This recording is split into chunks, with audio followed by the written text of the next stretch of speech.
I know the new word in English is like better. It's like a double trophy, yeah, because nobody likes them, so. If we don't see Dimitri on another video, it's not my fault. Hello everybody, this is WarStory video blog. I'm Alex, and here we are in CNT Auction House headquarters in United States. So April the 5th, it will be next auction here in United States, and this is the second part of the video. We just came back from the lunch, and we want to show you some items we didn't show you in last part. If you missed it, just finish this video and go back and watch that one. Yeah. It was really nice.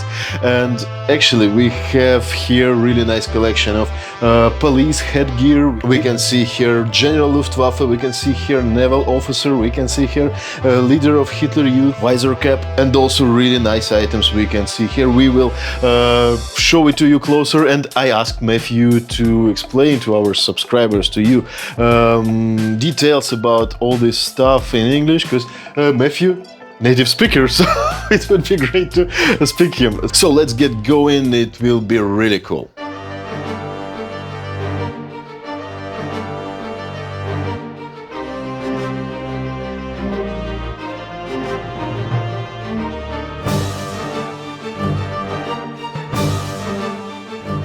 So Matthew, let's start from American items and Iron Cross and these really cool Luftwaffe watches, because this is something special. Yeah, sure.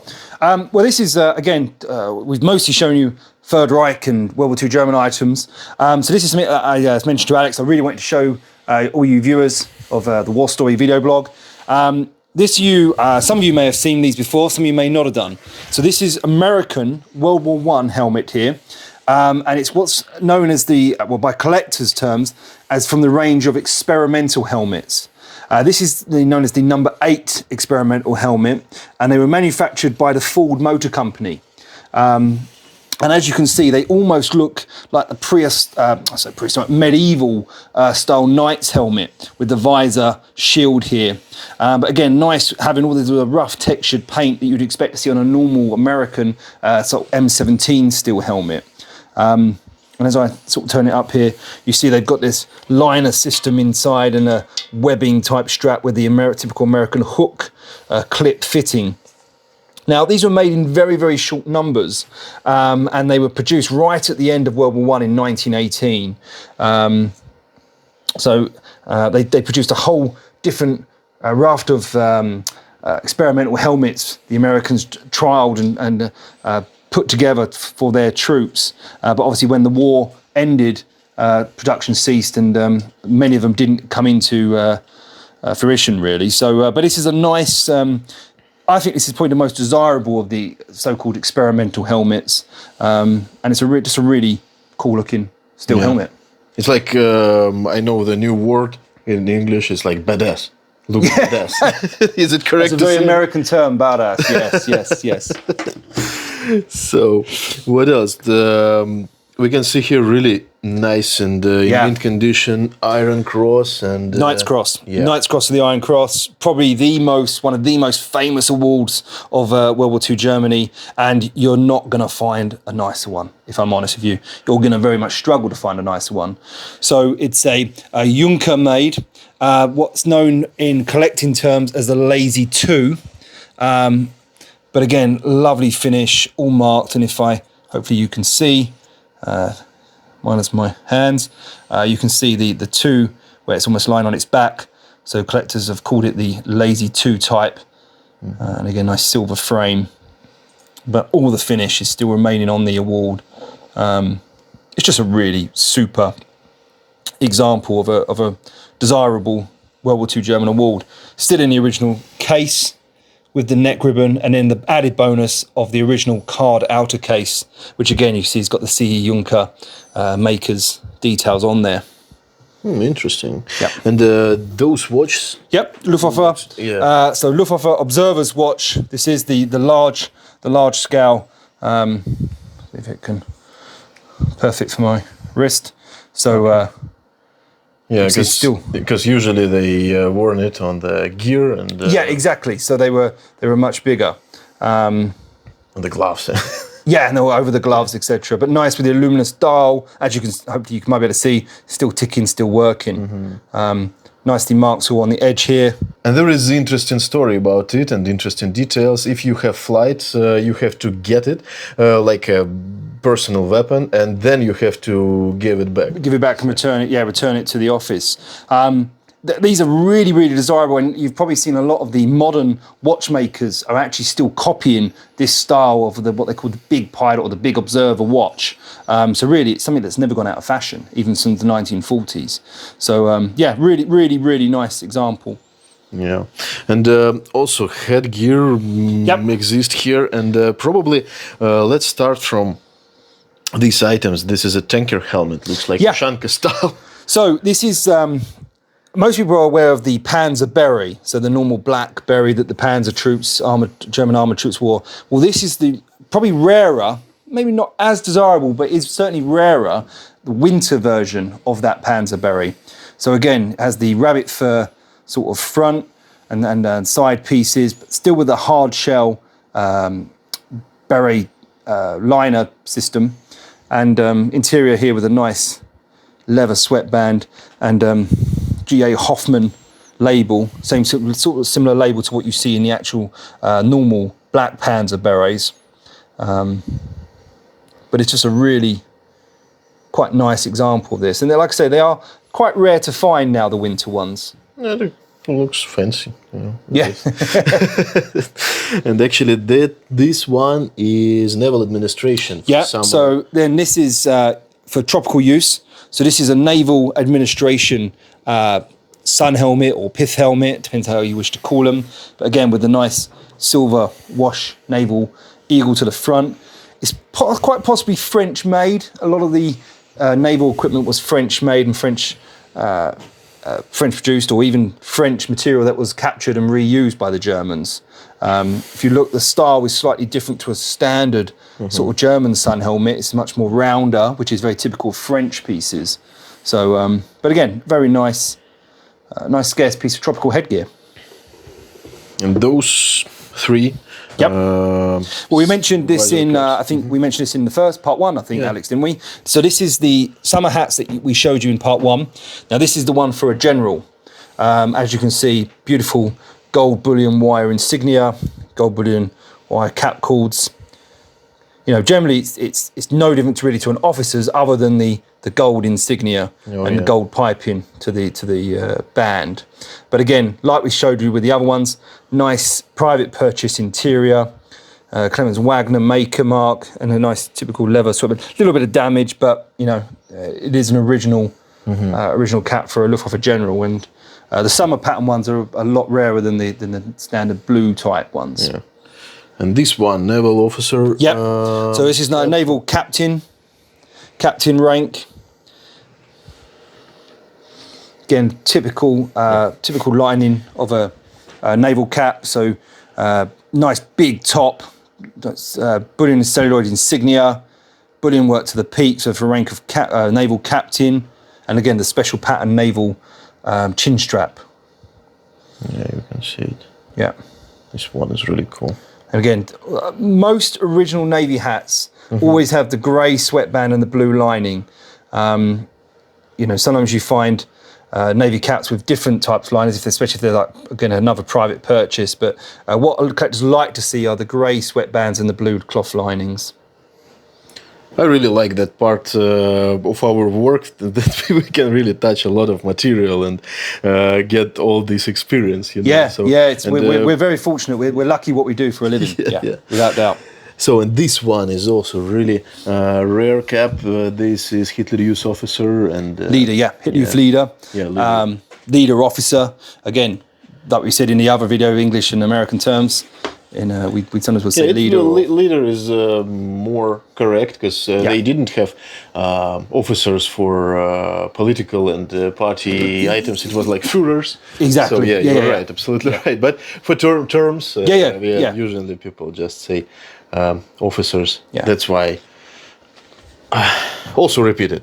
So for me.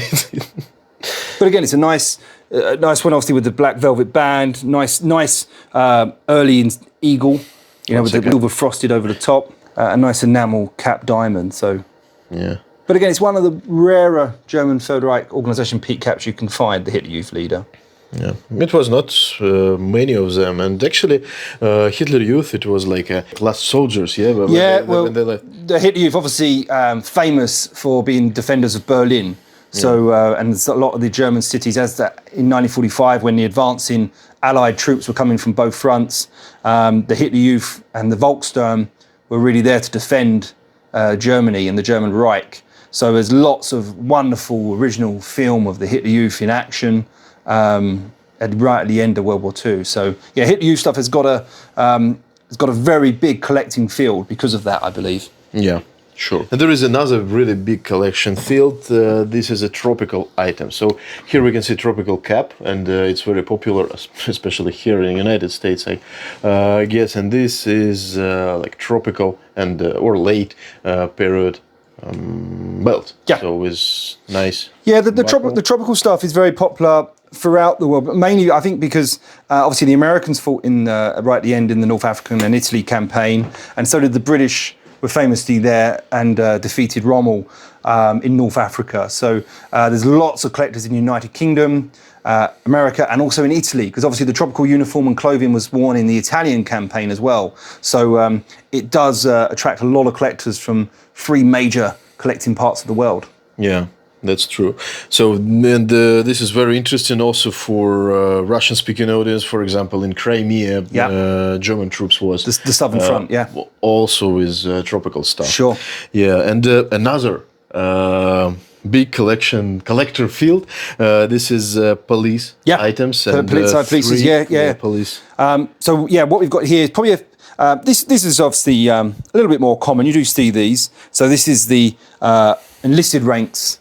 Shako here, and this one with the brown, I think is for the rural police. Okay, so a little bit more desirable and a little bit scarcer to find. So it's sort of countryside police, enlisted rank Shako. But honestly, I like that color much better than regular black one. Yeah, because it looks nice on the display if you show it with like shiny items, and it's also war souvenirs that veterans brought back as like police stuff from other countries. It's very desirable. Yeah, it is. Police stuff's got its own little collecting fraternity as well. So, and those 2 items is interesting for me as an like motorcycle driver or rider. Motorcycle rider. Okay. Yeah, it's interesting as this is motorcycle helmets for police. And can you tell us? Yeah. So again, we got a police, like you said, motorcycle helmet. So this is. They're both quite rare, but this again is for the rural, being the brown, like I said, with the Shako. But this is the really rare one. So this is for the traffic police, which is in white with the gilded eagle. So this is a really rare example. I mean, they're just white overpainted, but it is a real nice, scarce piece. Yeah, it's like a double trophy, because nobody likes them, so...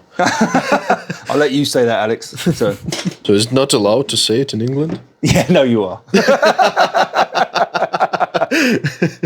So, and one more interesting item we can see here. This is Shashka, and this one is original and pretty nice shape. And look at that.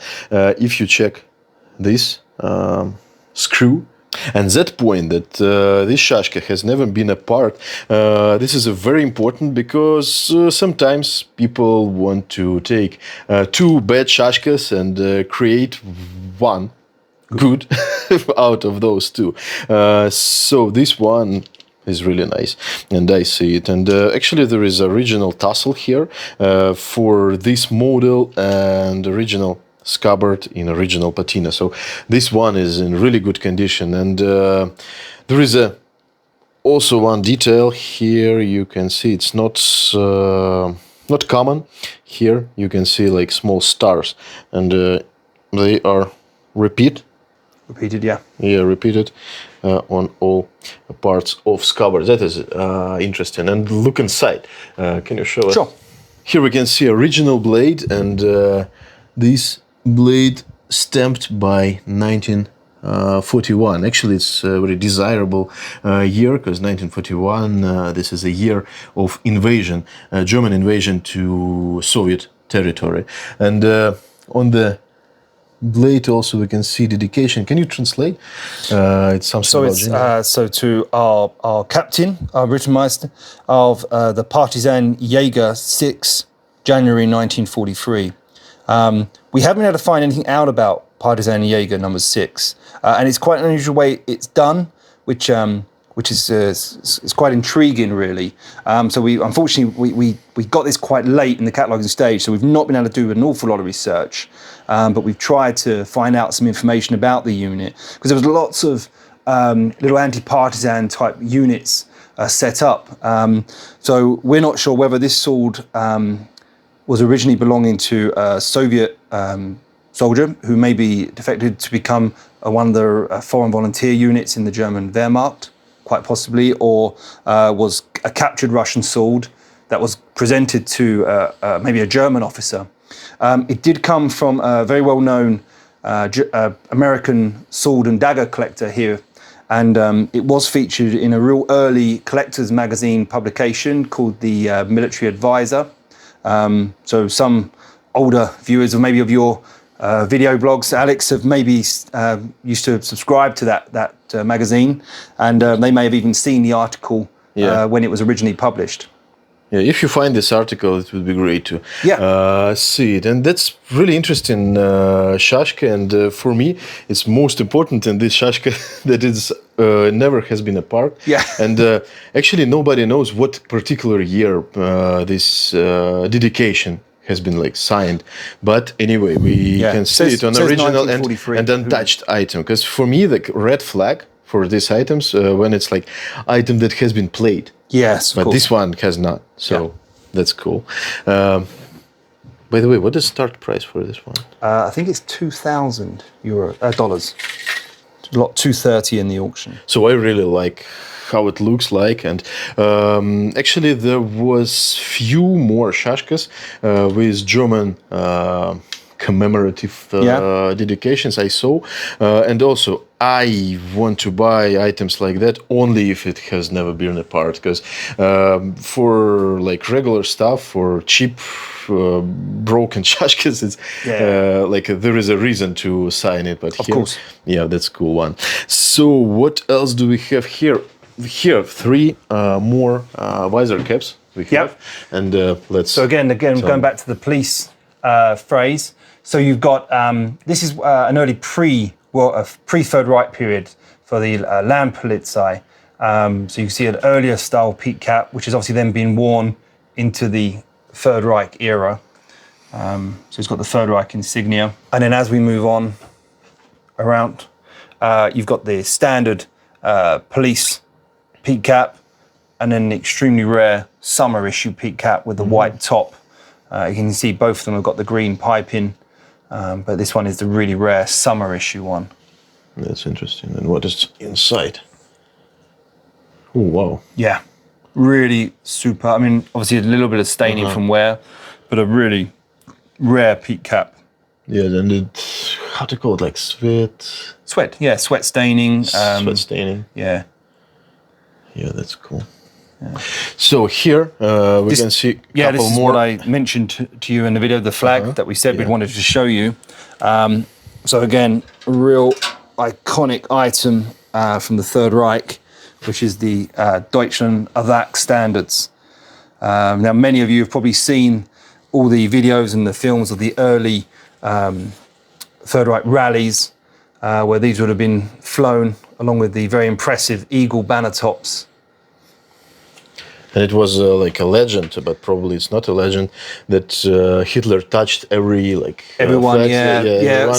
and hold it together with like order of blood and. I mean the ideology comes from this the famous blood banner from the Munich Putsch, but this is and you can see on the other side it's the National Socialists doing NSDAP. I mean, condition is a little bit worn. It's not the best of conditions, but such rare flags, and many of these were destroyed. But it's not bad.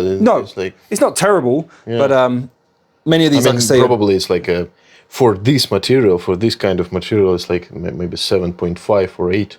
Yeah, possibly. Yeah. But you don't see enough of them to. Maybe last year it's on the second. Possibly, yeah. That's nice. How much it will be? This one I think is estimated at about between $15,000 to $25,000. Okay, that's interesting. And that one, this is a Japanese parachute, and this is a special item too. Yes, very rare. It's the two-piece set Japanese parachute, sold as a static display item, so we don't advise jumping out of a plane with it on. But we have a picture of Dmitry with this parachute. Oh, yes. Okay, yeah. I took this picture after we filmed this video, and he's going to try. He has flight tomorrow. Yeah. Okay. He's going to try it. So, but probably if you buy it, he will not try. No. Okay. Yeah. So save Dmitry by the parachute.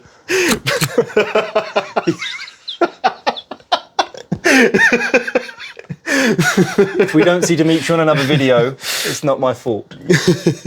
But anyway, this parachute is quite rare because this is two pieces parachute with like a spare one and with a large one, and it costed around 4,000 just for one of them on the SOS. And this one made for army, you can see it's like yellow with green piping or edging with a green edging.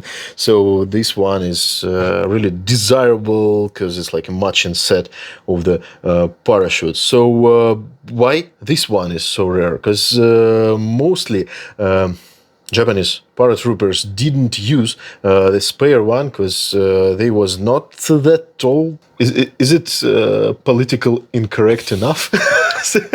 How to say it? I've got this image of Dmitri just going. Alex! Motherfucker! And there is a legend that Japanese paratroopers so honorable that they don't use parachute. No. But anyway, it's pretty rare to see it together because usually those sets has been separated. Exactly. So this is really very rare to find a matching set. Of the back chute and the front sort of emergency or spare chute. So very rare, like you say, to find a matching set. And what about your assistant? My assistant, unfortunately, he is coming up in the auction. My assistant. So again, it's a nice display mannequin for any collector. So it's just a great coat, so there's no combat tunic or anything underneath, but it's a great coat with the original equipment, so original pair of K98 pouches, a nice brown combat belt with the original buckle, and if we turn him round, hopefully his head will stay on, but we have his Y straps, and then his water bottle and bread bag there. And this one, this bread bag is pretty early because we can see this one is like brown leather. Yep, brown leather and aluminum buttons. Aluminum buttons, and then pretty good condition. Oh, look at that. Yeah. 1940. Yes, 1940. That's cool. And this one is also nice. Felt covered water bottle with a nice aluminium cup with the original paint on there as well. So harness strap. It's just a nice. For any collector who wants like an instant, say, German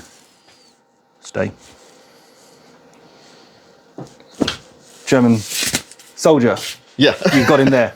So it's time to finish our second part, and we hope you enjoyed this video and you enjoy the view of original and nice material here. And friendly reminder, what the date of the auction? 5th of April. 5th of April, it will be auction CNT, and you can place bid there and send me any questions and ask me about items. I will help with contact with Matthew, or you can contact Matthew directly. It's also a good way to speak with Matthew.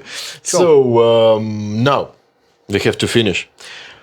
Thank you guys for watching this video until the end. It was really fun. Thank you for You're welcome. Your explanation for our guys, because No problem. Yes. Anytime you want to come down to the US office when we've got a sale on, always more than welcome, and always happy to do any videos for you, Alex. Not a problem Great, for your great. video, Thank you, your thank viewers. you. So we will see, and looking forward your comments. We will read every comment, and in next video we will answer some questions, because it was some questions under the video. So text it and we will do that. As we promised, we already filmed the video about this auction, and next one will be here in United States in November. Yeah. Correct? Our next US-based auction after this April one is in November, just after Thanksgiving. So guys, thank you again for sharing this video, because it's really helped to improve the channel. Is it correct to say improve the channel? Yeah, improve your channel and gain more subscribers to your channel, yeah. Yeah, correct. If you want to see items from this video, don't forget click the link below this video. And now guys, have a good one and see you real soon.